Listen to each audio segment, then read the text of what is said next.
దాసరి వ్యూహం ఏమై ఉంటుంది? ఇండస్ట్రీలో ఇదే పెద్ద చర్చ. మెగా ఫ్యామిలీలో చిరంజీవిని ఒంటరి చేయటమే దాసరి ఉద్దేశమా? దర్శకరత్న మాటల వెనుక ఎన్నో అర్థాలు కనిపిస్తున్నాయి. నేను ఇక్కడికి వచ్చింది అల్లు రామలింగయ్య గారి కుటుంబం మీద, ఆ కుటుంబానికి నాకు ఉన్న అనుబంధంతో ఇక్కడికి వచ్చా. అల్లు రామలింగయ్య గారు అంటే నా కుటుంబంలో ఒక పెద్ద వ్యక్తి. దాసరి ఎక్కడో తన సొంత ప్రెస్ కాన్ఫరెన్స్ లోనూ చిరంజీవి కుటుంబానికి సంబంధం లేని వేదిక మీదనో కామెంట్స్ చేస్తే అదో పద్ధతి. కానీ ఇక్కడ పరిస్థితి అది కాదు. అటు అరవింద్ ఇటు అర్జున్ నిలబడి ఉండగా అల్లు అర్జున్ ఆడియో ఫంక్షన్ లో వేలాది మంది మెగా అభిమానుల ముందు దాసరి కామెంట్స్ చేశారు. స్టైల్ అంటే పవన్ కళ్యాణ్ అల్లు అర్జున్లదే అని చెప్పారు. అంటే ఈ మధ్య తనతో సినిమా చేయడానికి పవన్ కళ్యాణ్ ఒప్పుకున్నాడు కనుక ఆయన మంచివాడయ్యారు. అల్లు అర్జున్ ఆడియో ఫంక్షన్ కనుక అతను స్టైలిష్ అయ్యాడు. కానీ చిరంజీవి మాత్రం దాసరి దృష్టిలో అనామకుడయ్యాడు.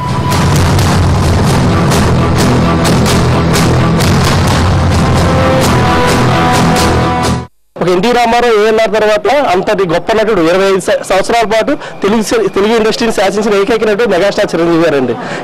8 ఇండస్ట్రీ హిట్లు ఇచ్చిన ఏకైక హీరో చిరంజీవి గారండి. 149 సినిమాలు, 96 హిట్లు, 57 సిల్వర్ జూబ్లీ, 100 రోజుల సినిమాలు, 25 సిల్వర్ జూబ్లీలు, 3 గోల్డెన్ జూబ్లీలు, ఒక సంవత్సరానికి ఏకైక హీరో మెగాస్టార్ చిరంజీవి. అలాంటి హీరో ప్రస్తావన తీసుకురాకపోవడం నిజంగా మా అభిమానులు అందరి మనసు కలిసివేసిందండి.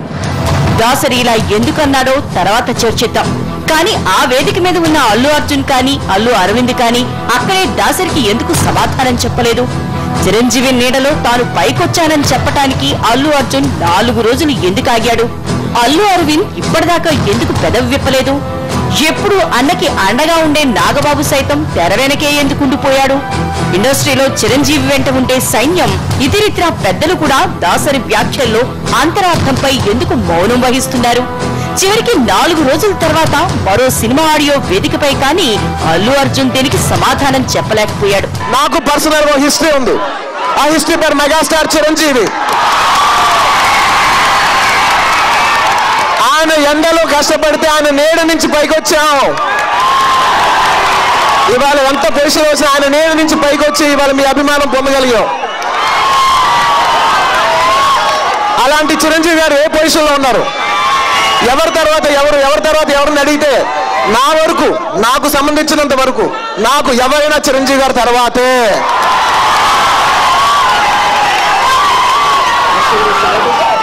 చాలా ఈజీగా నేను పంచ్ డైలాగులు, సెటైర్లు, కాంట్రవర్షియల్ డైలాగులు వేసి క్లాప్స్ కొట్టించవచ్చు. కానీ చిరంజీవి గారు మాట అన్నారు, ఎవరినైనా హర్ట్ చేయడం చాలా ఈజీ, కానీ వాళ్ళ హార్ట్ లోకి వెళ్ళడం చాలా కష్టం పని. ఈ విషయం అభిమానులు అర్థం చేసుకుంటారనే నమ్మకంతో నేను చెప్తున్నాను. అంటే ఎక్కడ అభిమానులు దూరమవుతారోనన్న భయంతోనో, దానివల్ల తన సినిమా కలెక్షన్లు ఎక్కడ తగ్గుతాయోనన్న ఆందోళనతోనో బన్నీ రియాక్ట్ అయ్యాడనుకోవాలా? ప్రతి ఒక్కరూ తెలుగు ఇండస్ట్రీలో అడుగు పెడుతూ చిరంజీవిని ఆదర్శంగానే తీసుకుని అడుగు పెడతారు. చిరంజీవి అలా బతకాలనే అనుకుంటారు. ఆయన ఒక పెద్ద మర్రి చెట్టు. ఆ చెట్టులో ఎంతో మందికి, కొన్ని కోట్ల మందికి, కొన్ని లక్షల మందికి ఎండిచ్చి తన నమ్మిన వాళ్ళందరికీ ఎంతో మందికి ఎన్నో సహాయాలు చేస్తూ తన కుటుంబం నుంచి ఎందరినో హీరోలు చేసి అందరూ తనకు రామ్ చరణే కాదు, చరణ్ బాబుతో పాటు ఒక పవన్ కళ్యాణ్ గారిని కానీ, ఒక బన్నీని కానీ, ప్రతి ఒక్కళ్ళని తన ఫ్యామిలీనే కాదు ప్రతి ఒక్కళ్ళని కూడా పైకి రావాలని మనస్ఫూర్తిగా ఆశీర్వదించే వ్యక్తి మెగాస్టార్ చిరంజీవి. ఇండస్ట్రీలో దాసరి స్థానాన్ని కూడా తక్కువ చేసి చూడలేం. ఆయన కూడా పరిశ్రమ మూలస్తంభాల్లో ఒకరు. ఒకప్పుడు చిరంజీవికి అండగా నిలబడ్డ దర్శకరత్న ఇప్పుడు ఎందుకు ఇలా ప్రవర్తిస్తున్నారు?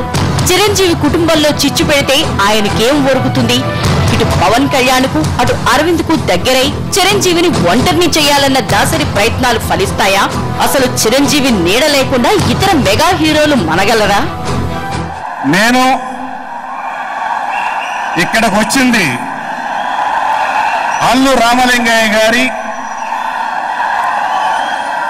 కుటుంబం మీద, ఆ కుటుంబానికి నాకు ఉన్న అనుబంధంతో ఇక్కడికి వచ్చా. అల్లు రామలింగయ్య గారు అంటే నా కుటుంబంలో ఒక పెద్ద వ్యక్తి.